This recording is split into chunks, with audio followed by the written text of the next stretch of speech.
When Jonathan Antoine first appeared on national television, few people expected the moment to redefine his life or expose the hidden cost of overnight fame.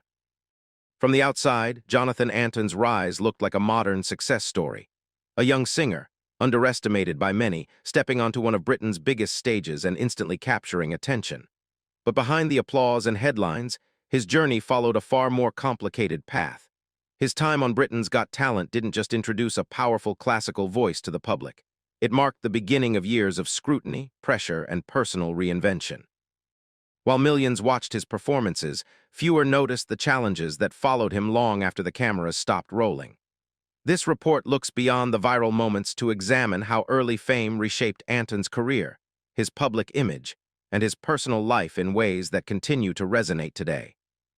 Long before the spotlight found him, Jonathan Antoine was already fighting a battle few people could see. Raised in England, Antoine has spoken openly in later interviews about facing persistent bullying during his teenage years. Much of it centered on his appearance, which left lasting effects on his confidence and sense of self-worth. School, by his own account, was less a place of encouragement and more a daily test of endurance. Music became his refuge, one of the few spaces where he felt heard rather than judged. Classical singing, in particular, offered structure and control at a time when much of his life felt unpredictable. Those close to him would later say that his talent was always present, but confidence was not. By the time Britain's Got Talent entered the picture, Antoine wasn't chasing fame as much as an opportunity to be taken seriously. What followed, however, would be far more overwhelming than he, or anyone else, anticipated. The moment Jonathan Antoine began to sing, the narrative in the room shifted instantly. When Antoine auditioned alongside Charlotte Jacanelli as part of the duo, Jonathan and Charlotte, early reactions from judges reflected common assumptions. Those assumptions were quickly overturned once Antoine's voice filled the auditorium. The response was immediate and visible, with judges and audience members reacting to the unexpected power and control of his tenor. Media coverage following the audition focused heavily on contrast between appearance and sound, expectation and outcome. The clip spread rapidly, becoming one of the season's most discussed moments. Yet while the performance launched Antoine into public recognition, it also introduced a framing that would follow him closely: the idea of surprise. That framing, repeated in headlines and commentary, helped fuel virality, but it also set the stage for a kind of attention that can be difficult to escape. With fame arriving almost instantly, the pressure behind the scenes intensified just as quickly. After advancing through the competition, Antoine found himself navigating a world of constant visibility. Public praise was abundant, but so were expectations. Interviews, rehearsals, and public appearances became routine, leaving little room for adjustment or reflection. Industry observers have often noted that talent competitions compress years of career development into a matter of weeks. For Antoine, that compression meant limited time to process sudden recognition while still managing personal insecurities rooted in earlier experiences. Although the duo enjoyed strong public support, Antoine later acknowledged that the attention brought anxiety alongside opportunity. What appeared to be a breakthrough moment was also the beginning of a new kind of stress, one shaped by scrutiny, performance pressure, and the challenge of maintaining consistency under constant observation. As Jonathan Antoine's appearance changed, public focus began to shift away from his voice. In the years following his initial rise, Antoine underwent a noticeable physical transformation. Media outlets and online discussions quickly took notice, often speculating about the reasons behind the change. While Antoine has explained that his focus was on health and longevity, public conversation frequently drifted toward assumptions and commentary unrelated to his music. Observers noted a shift in coverage. Discussions that once centered on vocal ability increasingly highlighted appearance.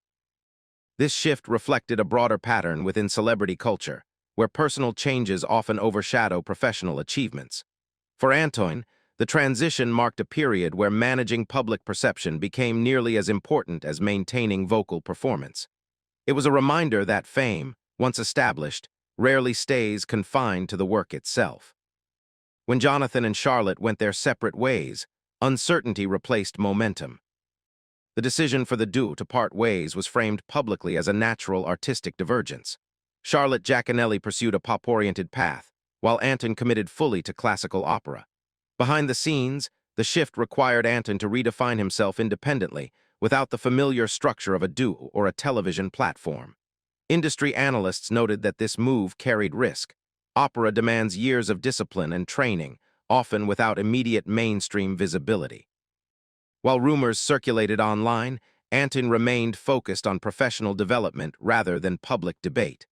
The transition marked a clear turning point, one that traded short-term exposure for long-term credibility. Away from television, Jonathan Antoine faced his most critical test, proving himself without an audience. Following the split, Antoine entered a period of intensive vocal training. He has spoken candidly about concerns regarding vocal strain and the fear of losing the instrument that defined his career. Professional opera training is demanding, requiring precision, patience, and restraint. Unlike televised performances, progress during this phase was largely invisible to the public. This quieter chapter was defined by discipline rather than applause.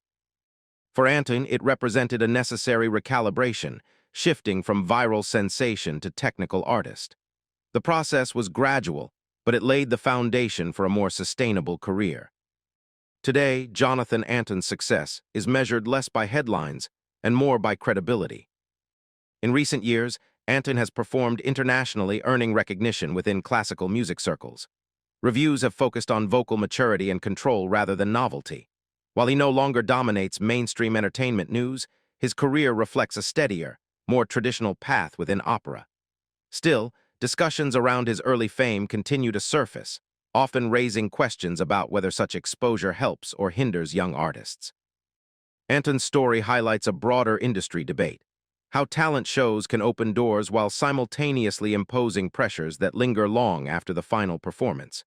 His journey stands as a case study in resilience, adaptation, and the complex reality behind sudden success.